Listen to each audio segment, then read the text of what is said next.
A lot of times I'll say this right at the start. If you like, when we get done here, if you like this presentation, if you think it was very educational, you let her know. Because she's the one who's done all the work on this. She's the one who's put all of this together. If you don't like it, let me know, because I'm the guy who sat on my tail while she done all the work. So if it fails, it's my fault. So with that, thank you all for being here. The folks from Kansas City Club, really appreciate you guys coming out and sharing with us. We're kind of wordy, at least I am. You get me talking glass and I'm tough to shut up. As we go along, if you have a question, stop us and ask it right away, because nothing is scripted. We do everything from the hip, and that's why there will be bullet points up here so that we can kind of look at it and go, oh, yeah, we're supposed to talk about that. And there's a good chance that if you have a question, somebody else also has a question. So don't be embarrassed. Ask the question. We're not concerned the least about being interrupted. Nope. Shall we? Absolutely. Okay. So what makes a rarity? Where we come from, it's something that's seldomly found. It's marked by unusual quality, merit, or appeal, and it's got an unexpected idiosyncrasy. Short and sweet, a rarity is uncommon and distinctive. Interested in Fenton rarities? Aren't we all? Glass education is the starting point to a strong collection. Step 1, read your books. I assume you guys all have books. You're interested in reading your books. Fenton books tend to be divided by your era of glass, or the type of glass. Read the collector books and related collector books. Tom Felt and Rich and Elaine Stair put out a fabulous set of 3 candlestick books. They have a lot of great information in them. And then the Stretch Glass by John Madley and Dave Shetler gives a tremendous amount of information. You've got a lot of information in a very small space, plus there's a lot of information in the line drawings in the back. Even if you're not that interested in stretch glass per se, you get the shapes. So if it's a U.S. glass shape or a Fenton glass shape or an imperial shape, those shapes are shown to you, and whether it's stretch or not, it's still an imperial, Fenton, or whatever shape. Those books are phenomenal. Learn to recognize pieces, even if they're different shapes than what you see in the book. Can you tell a whimsy from the standard line piece? In his right hand there, Max has the jade Fenton butterfly and berry hat pin holder. In his left hand, he's got the whimsy of that. They took the top, they made a jack in the pulpit, but from the middle on down, you can tell very easily it's from the same mold. So if you look from the center on down, the mold is exactly the same. But craftsmen could do anything they wanted with the tops. Flare it, cup it, pull one petal one way, one the other way. Molds were expensive. So they did whatever they could to make a mold do more than one thing. And so by doing different things with the tops, they made that mold go farther, and they got more mileage out of it, and were able to save a company money and have more pieces in the line. Step 3 to having more knowledge, go to glass shows and convention. Obviously, we're preaching to the choir here. People at these events are anxious to share their best pieces. You're going to see items at conventions and galas. The Fenton Finders of Greater Kansas City have a gala every year. You're going to see things that you've never seen in person before. You get to see, feel, and experience pieces for yourself. I remember going to a show once and seeing a Viking piece. When I had seen it in the book, it looked like it was a cookie jar size. Seeing it in person, it was a sugar jar size. It's a very rare piece. I was so glad to have seen that because when I found it in the wild for $12, we were able to turn around and get $400 for it because I knew what it was having seen it in person. If I had not seen it in person, I would have walked right past it. Now you guys know why I married her. You can ask questions. Obviously, we know a lot about some stuff, but you saw me go to the Annie and ask her about a carnival piece that we found. Not everybody knows everything. And so if you go to an event where there are people who are more knowledgeable about you than something that you don't know about, go and ask them. Ask your sellers. Ask your collectors who have been collecting something that you are new to. Ask them, and they're going to be more than willing to help you. And if you go to a Fenton event, you're going to find Fenton experts like factory workers, former factory workers, obviously, artists, craftsmen, and family Fenton members. Even to the Fenton Gala, George and Nancy come out there sometimes. Dave Fetty, who's a former Fenton craftsman, comes out there. Lots of former Fenton workers come out there. And they are more than happy to share and sit with you one-on-one and talk and share what they know about their craft. Max, why don't you talk about these? Okay, you're going to grab the wall pocket? Sure. Okay.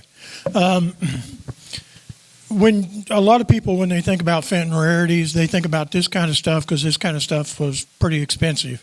This is a wall pocket, and this is not the one. I've got one at home that actually came from the Fenton family, and it's got a little boo-boo on the bottom where when they were grinding it, they got a little bit too far up. But I have collected over the years several pieces of this mosaic, and this is what a lot of people think of. This is a display table that I was fortunate enough to do at the National Fenton Glass Society. I think that was in 11 or 12. 2011, 2012. But this is what a lot of people think is of when they think of Fenton Rarities. Well, yeah, that stuff's kind of rare, but there's a lot more of it out there than what we thought there was 35 years ago when I started. So there are a few one-of-a-kind pieces in this lower picture, but that's something else. Yeah, it was done. They say it was done from July 1925 to July of 1926. It was a group of European workers that came in. At the end of 26, in July of 26, they realized that, hey, this stuff's not selling. And so they let that group go. They were selling this stuff for 50 cents a piece off of the docks, basically. I want a time machine and $100. That's all I ask for. But these same guys, you'll see this in Imperial and you'll see this in Durand.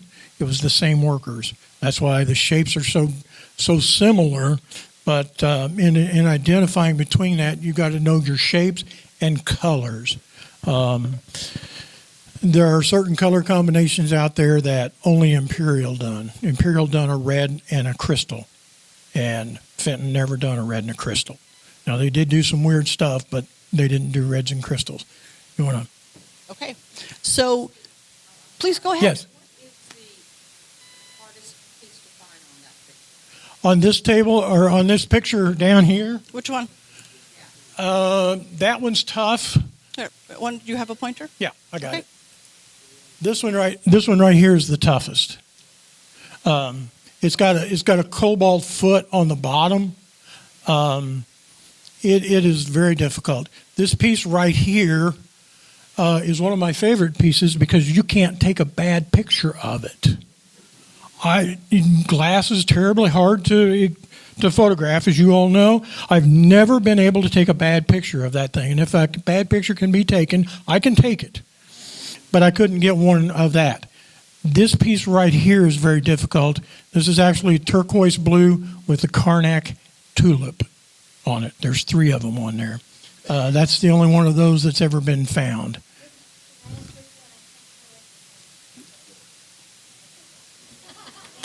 Okay. Okay. Okay. So, Yeah, you're supposed to stay away from the blue light. this is what most folks think of when they think about Fenton Rarities. So, are you open to new ideas? Let's explore. Okay. So, you think about Crown Tuscan, you think about who? Cambridge. 2 points to the man in the front. So, everybody loves what's selling, right? So Cambridge is making Crown Tuscan. It's selling like hotcakes. Fenton says, hey, let's get us some of that. Cambridge was making their Crown Tuscan 1932 to 1954. Glass companies copied each other like crazy. There are currently 3 pieces of Fenton's Crown Tuscan, or opaque pink, if we're going to be, because we don't know what Fenton called this color. Like I said, there's 3 pieces known in this color. Those are known Fenton shapes. The 2 here is the 847 fan vase and the 1611 Georgian comport. Now, the Georgian comport was in the Fenton Museum, although it does, for some reason, it does not have the Fenton Museum number on the bottom. At home, we have the museum tag. And we bought it from the man who was the one who had it in the museum. And the tag said on it, Georgian by Fenton, comport with triangle crimp, circa early 1930s. This color is similar to Cambridge Crown Tuscan. That's what the museum tag said on it. So we don't know that much about it. Last year at convention, a gentleman came into the Williamstown Mall while we were there and said, hey, what do you guys think of this? And it was another known Fenton shape. It was a rings vase, rings bowl, number 100 wide rib bowl. And little bitty bowl stands about 1 inch high, had 3 little peg feet on it. And sure enough, it was this opaque pink color. And we said, oh, apparently he had run it through a glass ID at one of the conventions, and nobody knew what it was. And they all said, oh, that's Cambridge, or that's, We said, no, that's this. And we showed him our pictures. And we showed him because I've got a photo of the tag. And we said, oh, that's this. And so he was real pleased to know that it was Fenton, because he thought it was a Fenton shape. But people were telling him it was European, or it was this or that. So. And one thing before you go, a friend of mine had this Georgian piece. He took it to Frank Fenton, and Frank said, yeah, he said he remembers they tried that back in the 30s. He said they only ran a few pieces because the color was so corrosive that it ate right through the pot. And that's why they said, we ain't making no more of this.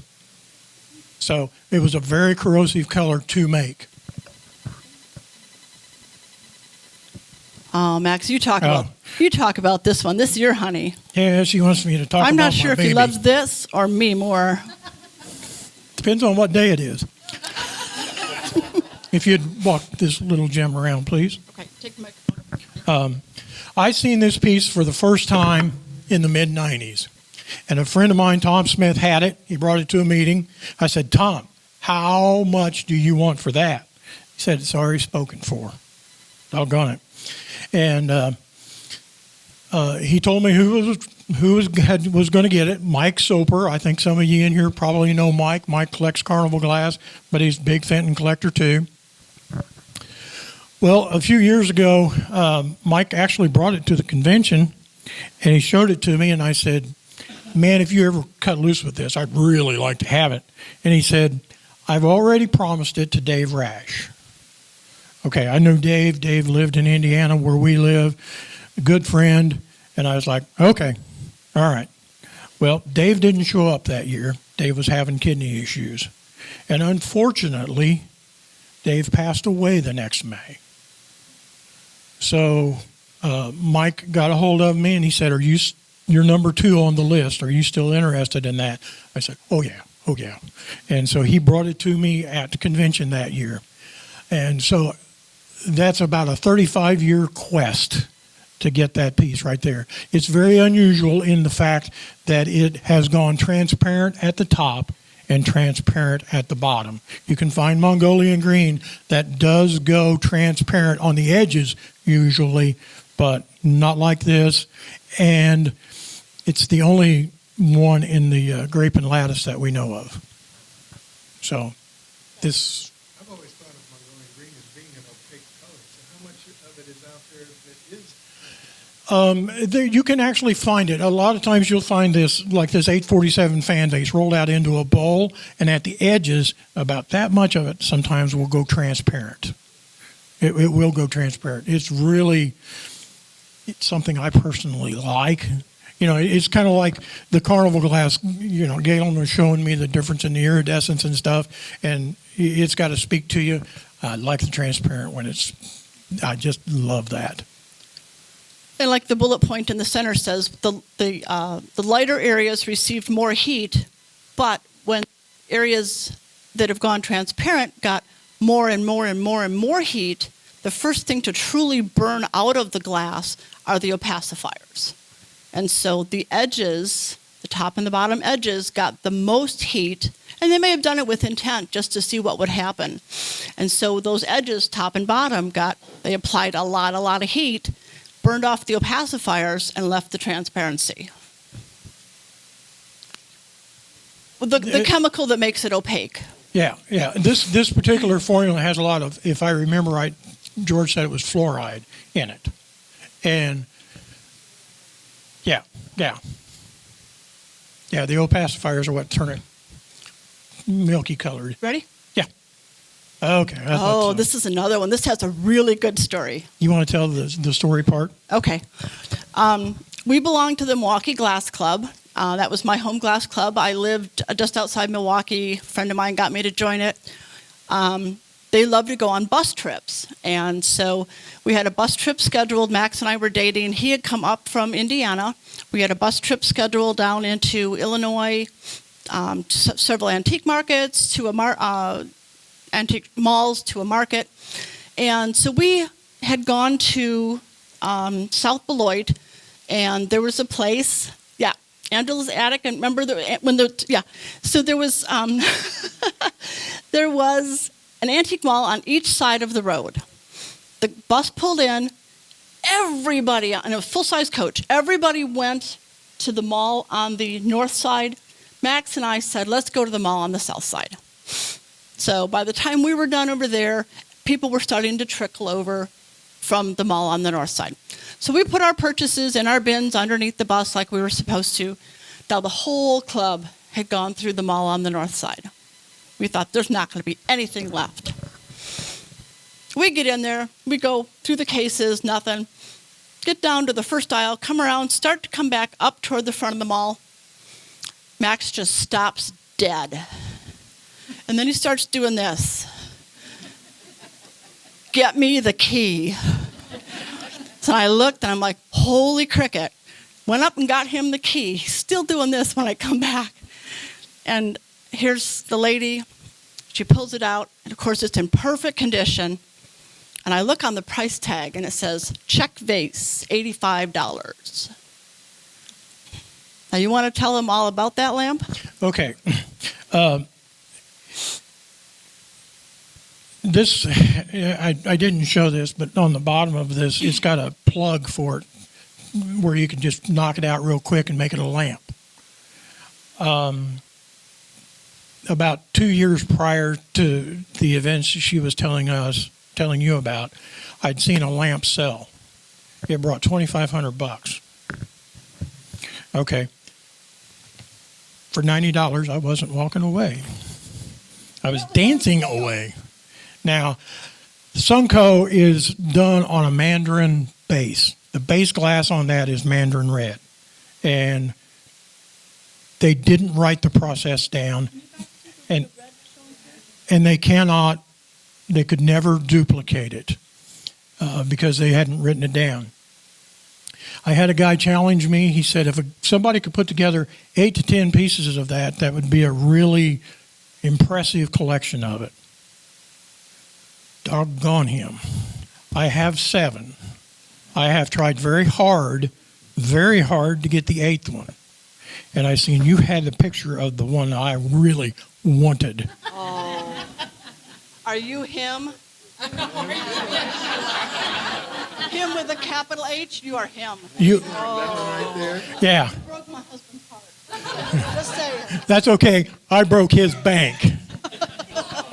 Trust me, we were in a real good bidding war. I was the runner-up. Okay.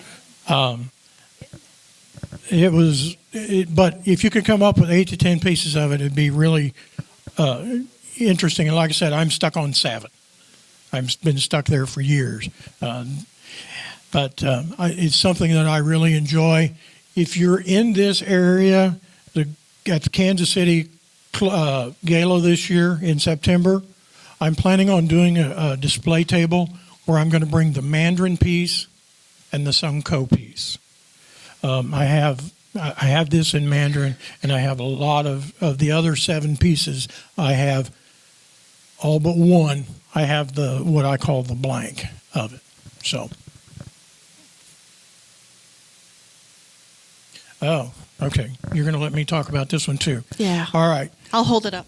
Many years ago, in my local antique shop, I bought this base. Now, this base looks like nothing. It's just a blue base. They done it, Fenton made it 2 ways. This has got a candle in it, candle hole in it, but they also use that as a base for the bowls, a lot of them, where it's just flat on the top. It doesn't have room for the candle cup. But I bought that base because I knew that it was Fenton's. It was $9. I just bought it. And we come forward to about 2 years ago. We were in a shop in Illinois, and the chimney was there. And this is what Fenton's called their Blue Ridge. And this is the way it was originally done. And we put that together. So that's why we always tell people buy parts, because you may eventually find the rest of it as a part. I know of 3 of those candle bases. That one that I've had forever. One that Mr. Lickfer was very kind enough to sell to me in Florida this past year. And a friend of ours in Minnesota has just the base. I have never seen another chimney that fits it. I know a lot of good crest collectors, and they have never seen the chimney. They've never seen the complete unit together. And so we were able to put that together, and it's now a very rare piece at a very reasonable price. Very reasonable price. Okay, we covered all of that. Oh, yeah, and this Blue Ridge was the very first, they say it was the very first crested line that Fenton done. That's 99% accurate. It's the very first crested line they done that they put into the line. They actually done some other stuff. At the top? Yeah, the blue at the top. Yes. When they add that cute little piece of thin ribbon glass around the top of it. Yes, Pete Raymond was the guy who developed that at Fenton. Said he had the ability, and he showed them, and so they went with that.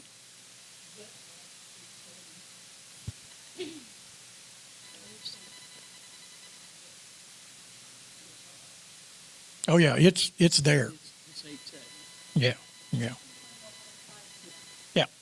They a lot of times they're 8-sided. Sometimes they're round.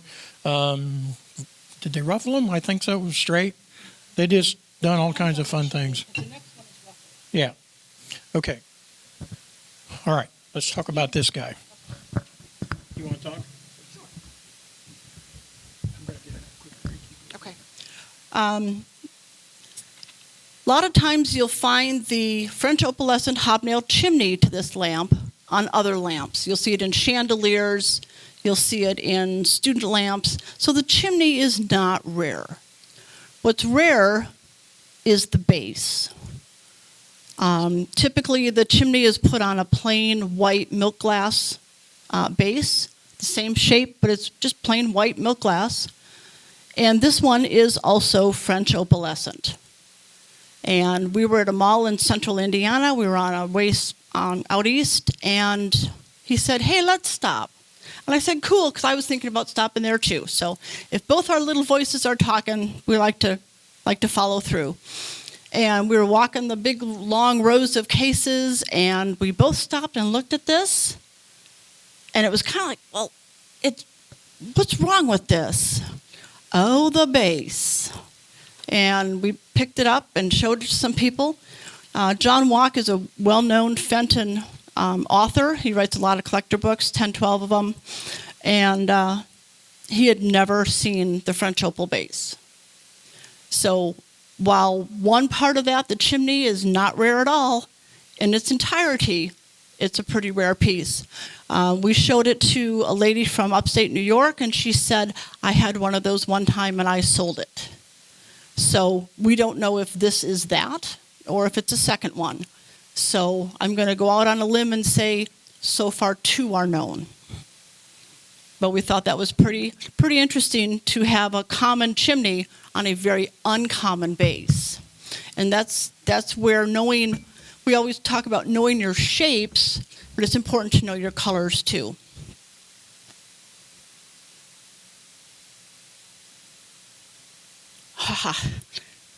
The ivy ball.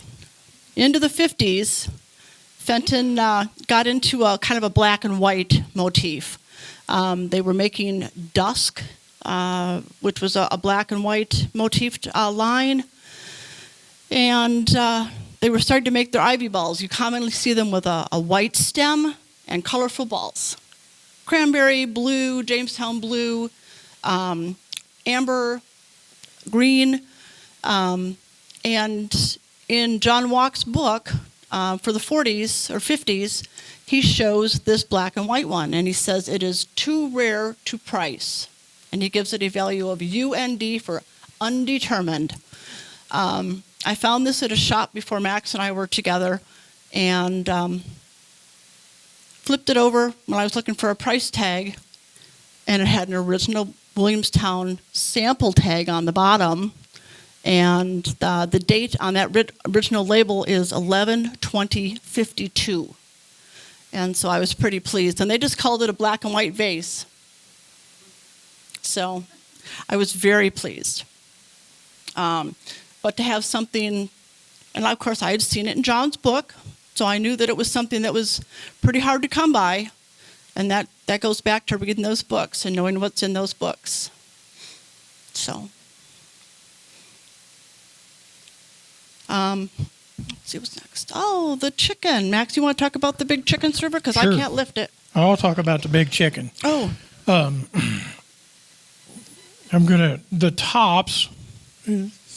The top oh, okay. I'll hold the bottom. is fairly common. No, I'll grab it. Okay. Is fairly interchangeable with the regular hen on the nest that you see in this size. The tops came in this purple and white combination this way, or it was reversed, where the body was white and the head was purple. And they done the same thing with a green and white, where the green body, white head, white body, green head. Is that what I just said? I don't know. But when they were making it, they had huge problems with this plate. They get this plate out of the mold, and then it would crack. And so it was only in the line in 1953 because of the plate issue. Now, somehow, they must have solved it, because in the early 2000s, they brought these back out. And we were at a convention and George and Nancy were talking about it, and I asked George and implored him to please mark both pieces. And thankfully, through my efforts, it was taken to heart, and they did mark both pieces. So you will see a remake of this. It's decorated. So, but if somebody were to get the decoration off of it, you wouldn't have a way to tell, other than the fact that it actually is marked by the with the Fenton mark on it.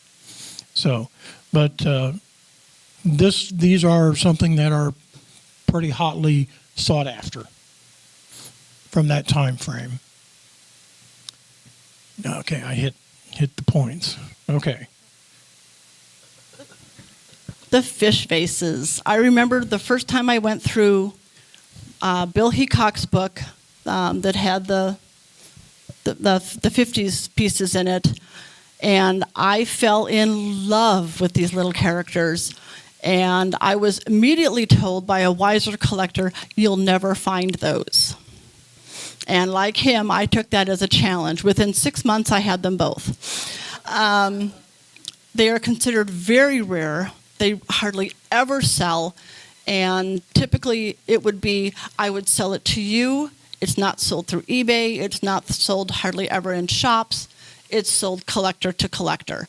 And those black and white fish were made in 1953 only. And you'll see that there are newer fish vases. They were made using the same body mold. This is a newer fish. And the way that you tell the new ones from the old ones were only made in black with white accents or white with the black accents. The newer ones always have the roller skate wind-up key tail. So if they've got a rounded tail, it's new. If it's got the angular tail, it's old. The new ones typically have a colorful body, but they've always got that rounded tail. And the fish typically are, and I don't know if you guys want to know values in that, but the fish typically sell in the $1,000 and up each kind of price range. So, no ma'am. She's cheap. Remember I cracked her a while ago? She paid $14 and turned it into $400. I'm cheap, but I'm not easy. Yeah.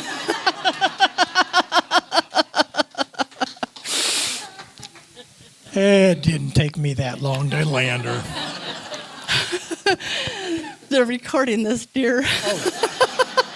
Well, yeah, it took me a long time. She was tough nut to crack. I always like to make the joke that you crank this fish up with that little key, and he just swims away.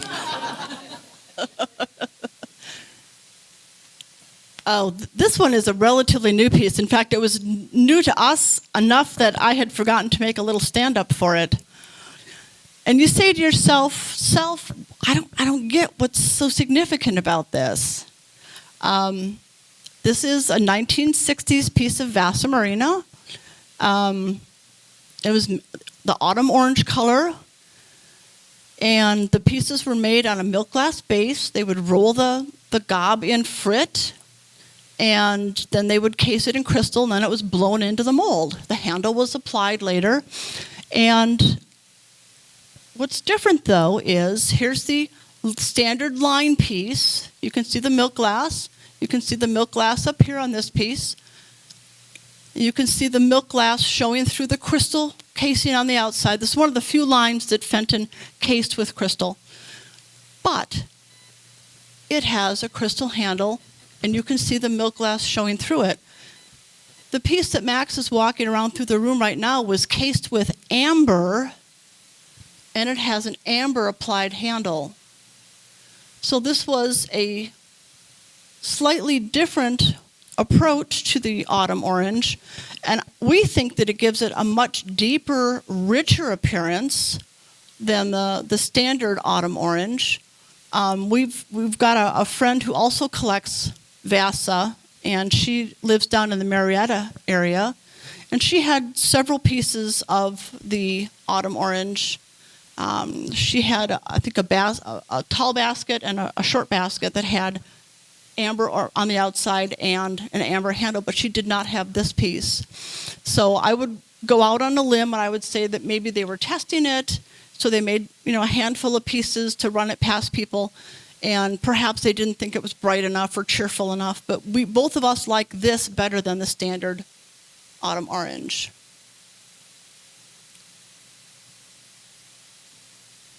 Oh, this one's yours all the way. Oh, I love this piece. Silvercrest is, a lot of people think, oh, Silvercrest, so humdrum. Everybody's Silvercrest, blah, blah, blah. They made it forever. They started making it in the 40s. White glass, clear edge. Oh, snooze, snooze, snooze. They made it for like 40 or 50 years. Okay, this is the most ubiquitous glass ever. So we found it at Gold Rush in Minnesota. We were with another couple who collects Fenton glass. We're walking along, and I just stopped dead, and I'm looking at this. You know how the wheels spin when you see something that's a little non-standard? And I picked it up, and I said, what do you guys think of this? And they looked at me like I was from Mars. And they're like, it's Silvercrest. What do you care? And I said, look at it. And then the light bulbs went off. Pop, pop, pop. And it's not a shape that they made in Silvercrest. We took it to Glass ID in 2016, and neither Nancy Fenton, who was on the ID panel, nor John Walk, who is obviously a guy who writes books about Fenton, had ever seen it. They suggested that it was a whimsy or perhaps a sample because they were making a lot of glass for other companies at that time.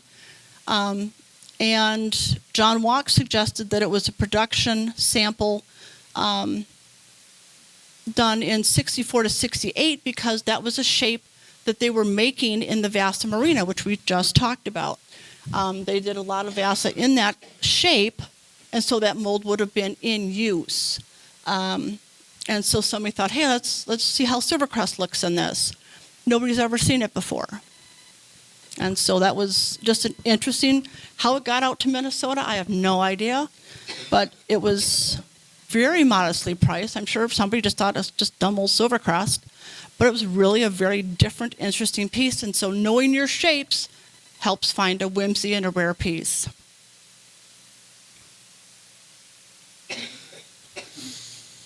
Why don't you talk about this? Okay. Hanging hearts is kind of your forte. We started the slideshow with all the green and the turquoise and the mosaic. And in 1975, they brought Robert Barber in, who was a private individual glassmaker. And he has quite a good pedigree. And they introduced this Hanging Hearts line again and issued it in 1976. Once again, they were going to make it run, and they were going to make this profitable. And once again, history repeated itself. It was not profitable. And they made a few of these, this style lamp called a mariner's lamp. And you'll see a lot of pieces in the blue and in the yellow custard with the hanging hearts. They were a numbered edition, and then there were some pieces that weren't numbered. They tried everything they could to make it profitable, and they were unable to ever make that profitable. Dave Fetty was one of the two guys who done this. Robert Barber was non-union, so he couldn't make this stuff. He pretty much designed it. He told Dave Fetty and Delmer Stowasser exactly what he wanted and how to do it, but he had to stand there and watch him because he was non-union. He was considered a supervisor. So Dave Fetty, Delmer, they make these things. You'll find them. A lot of them will have the Fenton 76 stamp on the bottom, and you'll see initials, DLF and DLS, for each of the artists. Fetty has gone on and is made a real name for himself copying these to modern day. He still does this work, and he has quite the following. But this is just a lamp that we were lucky enough to get it a few years ago. So I'm going to go ahead and fire away. Okay, this is a piece that I bought in Cincinnati several years ago. Want me to walk it? It was painted by Louise Piper. Here again, this is just a piece of silver crest. And you can see in the bottom of the center how she signed it right there in the center of the bottom. Let me get this, right there, Louise Piper. And she also signed and dated it on the back.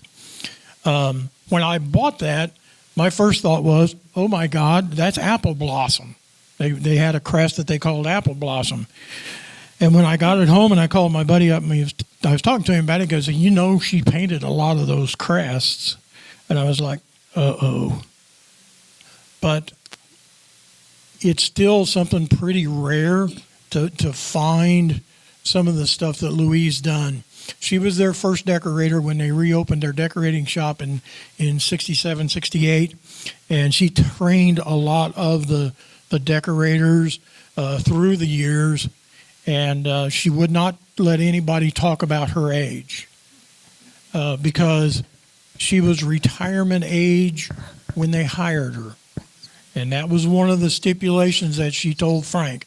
Nobody gets to know my age.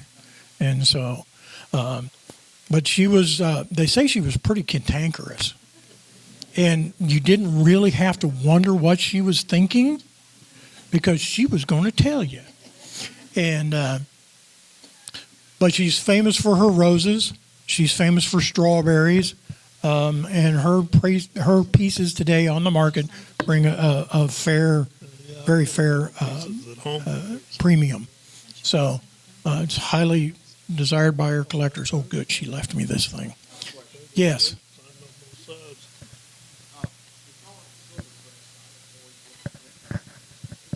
It is. It is painted. Absolutely. It is painted. And that's something that she done that I didn't realize she done. That's why when I bought it, I got fooled. Right. Well, I said something about being apple blossom.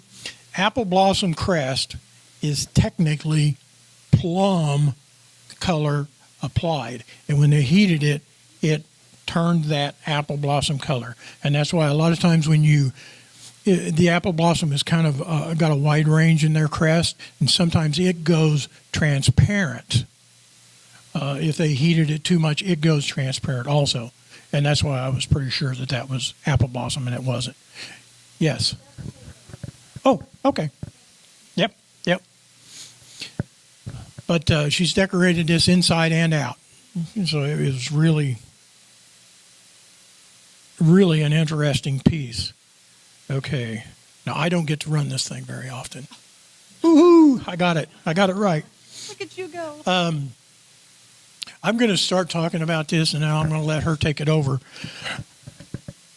We were in Florida this past year, and Gary Lickver again can attest to this because we were all there at the same time. And when my wife seen this lamp, I thought she was going to have to take a potty break.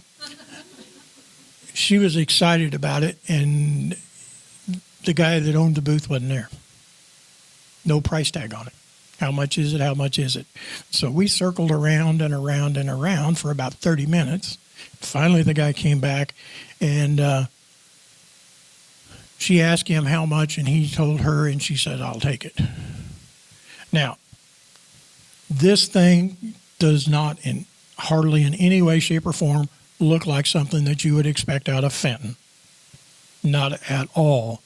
But if you look close enough, you can see down in here, it's got an arch. It's made from the same mold as that picture right there. And the same mold. It's the same mold. It's the same mold then that Fenton got from Northwood back in the day. They made this picture, and then they made this lamp out of that mold.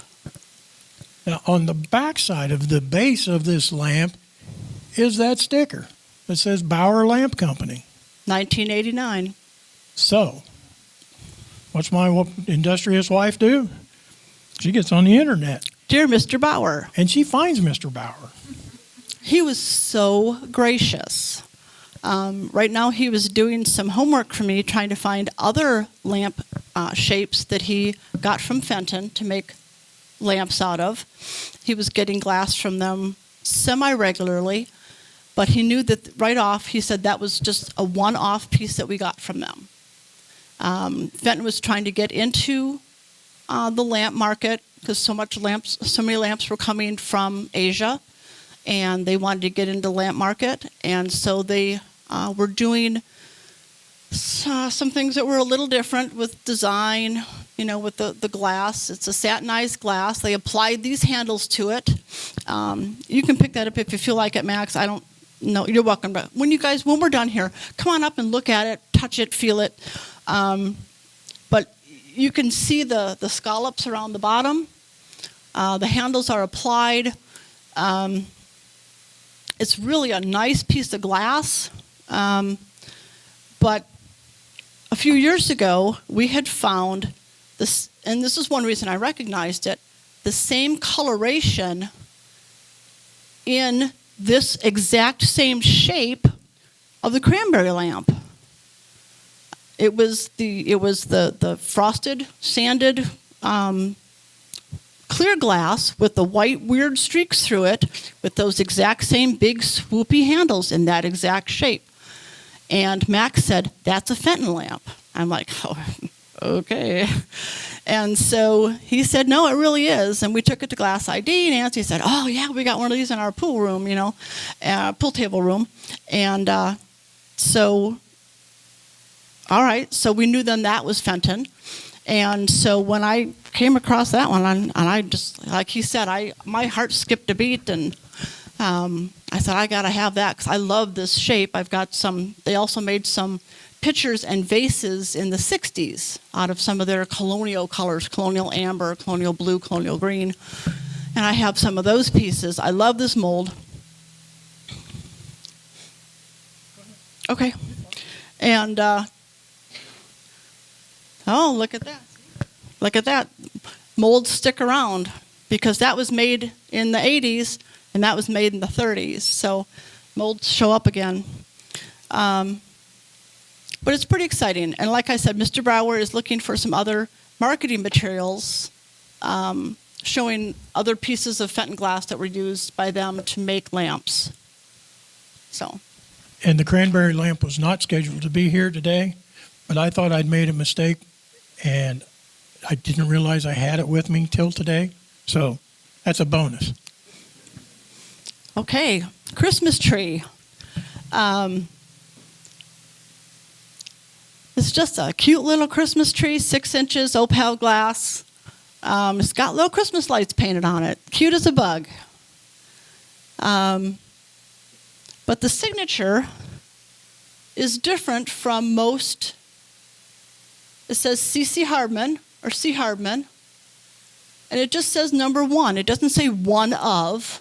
It doesn't say 1/ and a number. It just says number 1. And so I contacted C.C. Hardman, and I said, what does this mean? I don't understand. And she said, that was the designer sample that I made. She said, I designed that line, the Christmas tree line. And she said, we'll be done in just a few minutes, honey. So she said that was the piece that I made that went to the design committee for approval to be put into the line. Now, how I ended up with that, I don't know. And as long as it does have the price tag in it, happy to say, back to the thing before, I did not pay that much for it. But the tag up here, the 17, that's the gift shop code. I did, okay, I'm hurrying. The gift shop always would put a code on the top up there, typically a 2-digit code, sometimes a 3 if it's an old price tag. And that 17 means it's a first quality sample. Now I did take the liberty of making a handful of sheets, 10 or 15 of these sheets, and if it's something that interests you, you're welcome to come on up and take a copy of this. But like a 10 was a first quality regular line. 21 was a Lamps exclusive. 26 was a Dave Fetty special wear. So there's all kinds of codes, and this will tell you what the codes mean.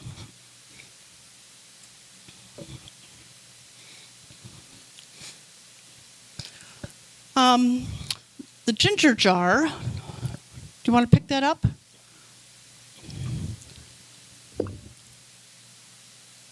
The ginger jar is called Giverny, which was the name of Monet's home in France.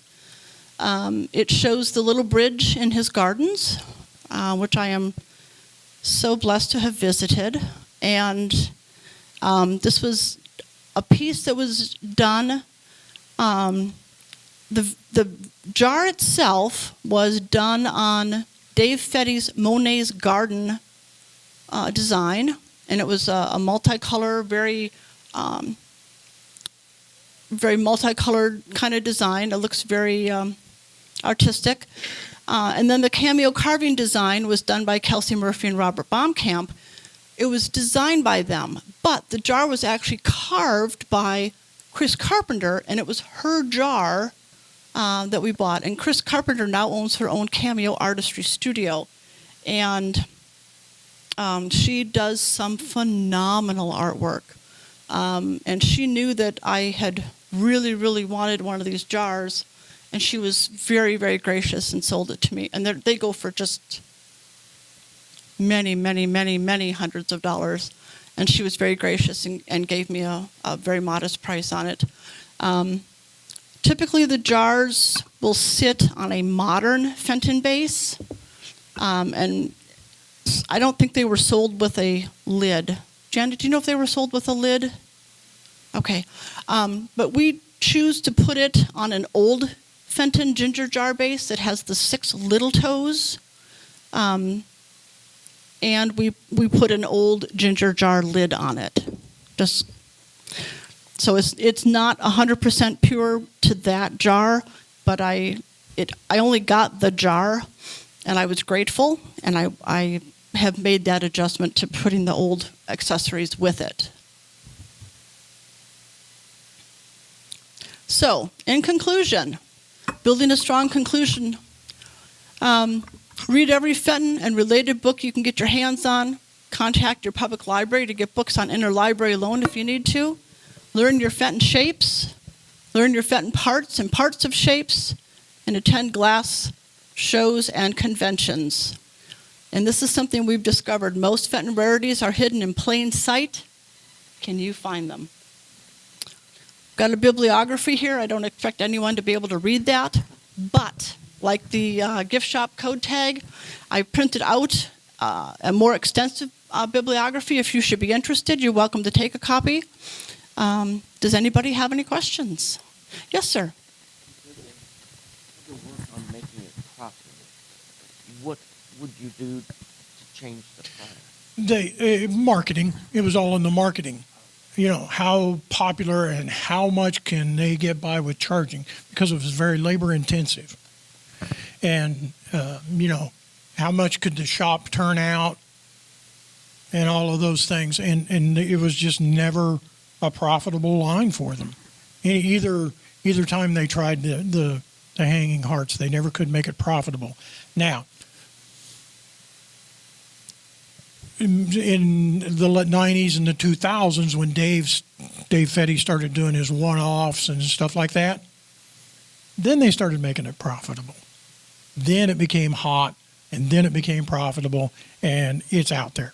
I mean, there's probably more Dave Fetty offhand stuff out there than there is of the old. So, yeah. And I think they made the very smart marketing move with Dave to associate him. He's a very personable man. Yes. And they associated him, his name, and his personality with his work. And I think that was a very smart marketing move on their part. Yes. Yeah. Well, especially if you feed him. If you feed him, he's really good.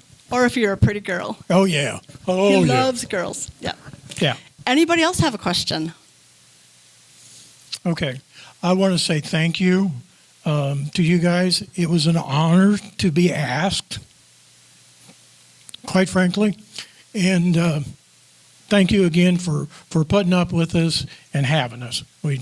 I really appreciate it.